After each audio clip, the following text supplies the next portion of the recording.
Hey guys, Bar here from PA Brew News. Got a beer here from the Firestone Walker Brewing Company. The 2016 Velet Merkin is a barrel-aged oatmeal imperial stout, oatmeal imperial stout, bourbon barrel-aged, vintage number 004, and a whole bunch of stuff about the beer. It's a bourbon barrel-aged version of their Velet Merkin, I believe it's called. And a merkin is a faux fur pussy cover. So back in the day or whatever, when they couldn't show blatant pussy, they would make these merkins, which would cover up the woman's dingly dingly doodle doodle. So, and that's how that works. So that's a merkin. So it's a Velet Merkin. There we go. Anywho, there it is in the bottle. Picked this up in Washington. This is 8.5 alcohol by volume. It is, again, 2016, and it is just pretty looking. I really like these, the proprietary barrel beers and stuff, whatever you want to call them, the proprietary series or whatever, the barrel series. They have a very good, very, very sexy look to them. Everything that they have is very well done. Firestone Walker glass. I don't know if you can see it or not, but that means it'll taste better because the glass matches, of course. Alright, you can already see through it pretty well. Soft hints of ruby, but a lot of caramel brown hues through the glass.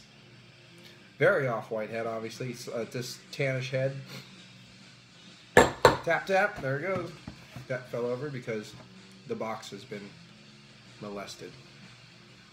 The merkin on the box was molested. Very dark in the glass, with definitely little hints of ruby coming through. All right, aroma.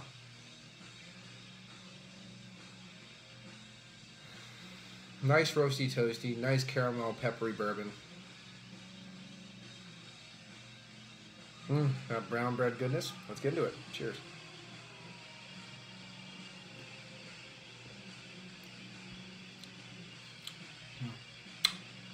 That is bright, peppery bourbon. Very smooth, not loads of caramel coming out of this one, or vanilla. I want to say a little vanilla sweetness. It's got a high side of a medium body. It is a bit thin, but the original was a bit thin, and it definitely gets toned down in the barrel aging process. 8.5 alcohol by volume.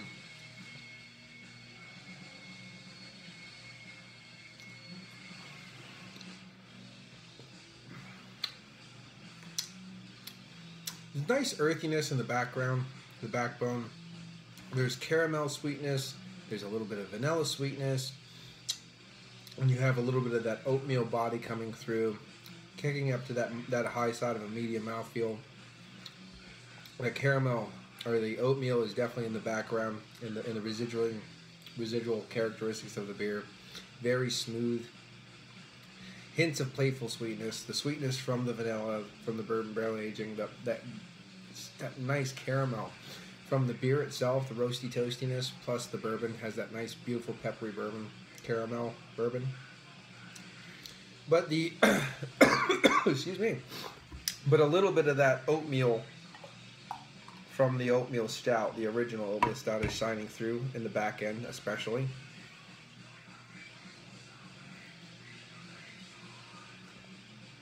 It's not bombastic by any stretch of the imagination. Very nice, drying, earthy, a little bit of a nuttiness in there too. You get the tannic char, you get the vanilla, bourbon, peppery sweetness. But it's very tasty. It's playfully tasty. It's one of those things. It's not bombastic, but everything's right there. It's supposed to be. It's a bit thin, but then again, there you go. Nothing too crazy, nothing to write home about too much. But I think it's pretty dang good. Like I said, it could be a little bit more, but it's very nuanced, very subtle, very well done.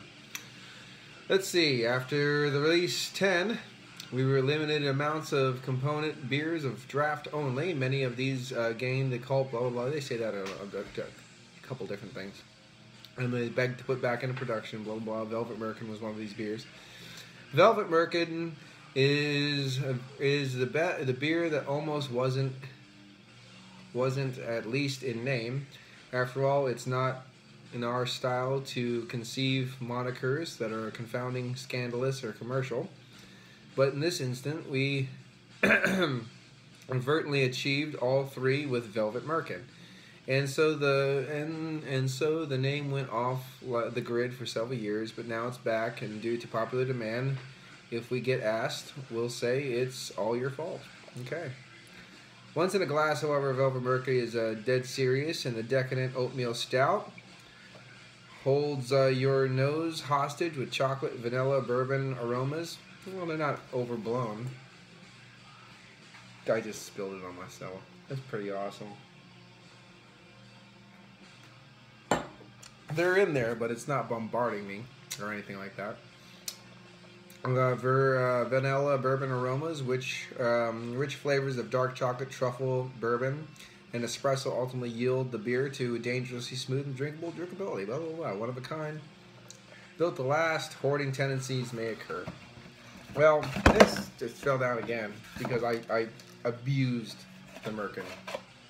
The sticky Merkin. I doubt it's going to stand up now. There you go. I just poured it on myself. That was pretty awesome. But anyway, I digress. This beer is very nice for what it is. The smoothness of it is great. The drinkability is wonderful.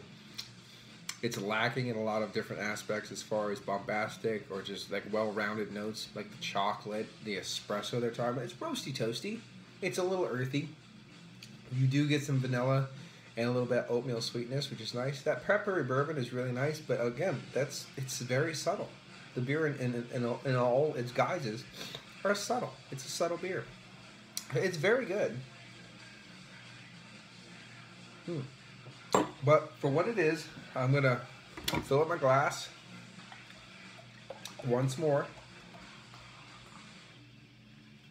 and say thank you for joining me again. I really had fun trying the beer. It was a really good, I don't even know if the price is on here at all. I don't think so. But it wasn't crazily priced, I don't remember.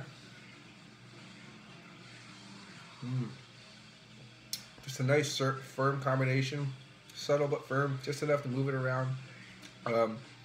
Again,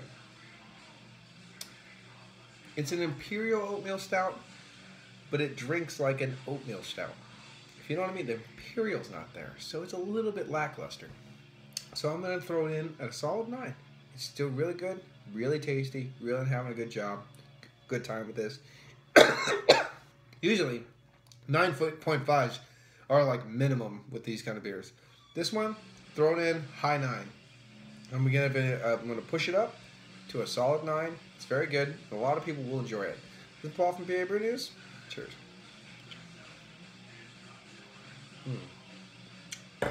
I will enjoy it. Bye. Bye, bye, bye.